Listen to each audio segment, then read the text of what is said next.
আসসালামু আলাইকুম। আশা করি সবাই ভালো আছেন। আল্লাহর রহমতে আমরাও মোটামুটি ভালো আছি। তো অনেকেই আমাকে ইনবক্সে মেসেজ করেছেন শাফির অবস্থা কী, শাফির আপডেট জানানোর জন্য। তো শাফির আপডেট বর্তমানে একই রকমই আছে। ও এভাবেই সোজা হয়ে শুয়ে থাকে। এপাশ ওপাশ একটু হলেই মানে ব্যথায় কুঁকড়ে ওঠে, আর বসতে তো একেবারে পারেই না। হামাগুড়ি তো দূরের কথা। খুব শখের জিনিস, মানে এসি রিমোট ওইখানে রেখেছি, বারবার বলতেছে একটু আনো একটু আনো, মানে খুব চেষ্টা করতেছে আনার, কিন্তু খুব আস্তে আস্তে করে যাচ্ছে। মানে যে ছেলেটা খুব মানে মানে প্রাণবন্তভাবে হামাগুড়ি দিয়ে ছোটাছুটি করতো।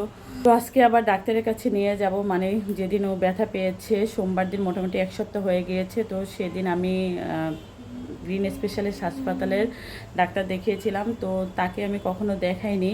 তো ওর যে মানে সবসময়ের অর্থোপেডিক্স ডাক্তার, যাকে আমি কিছু হলেই দেখাই, সে দেশের বাইরে ছিল। আজকে সে আসতেছে, তো তার অ্যাপয়েন্টমেন্ট নিয়েছি, রাতের বেলা তাকে দেখাতে যাব। তো এই ওষুধগুলো ঠিক আছে কিনা, বা ইমপ্রুভমেন্ট কতটুকু হয়েছে, বা আরও কিছু লাগবে কিনা। ওই ডাক্তার বলেছে ওরকম কোনো প্রবলেম নেই, মাসেল মানে মাংসপেশিতে চাপ খেয়েছে, সেজন্য ব্যথাটা। তো এখন এই ডাক্তার দেখানোর পর মানে বোঝা যাবে যে আসলে এখনকার অবস্থা কি, আর সামনে আরও কোনো কিছু লাগবে কিনা, মেডিসিন বা আর অন্য কোনো কিছু। তো যাই হোক, সব কিছুর আপডেট অবশ্যই আপনাদের জানাবো ডাক্তারের কাছ থেকে এসে।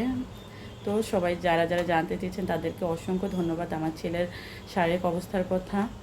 তো এই তো জানিয়ে দিলাম, আর ডাক্তার দেখানোর পর পরবর্তী আপডেট আপনাদের সাথে শেয়ার করব।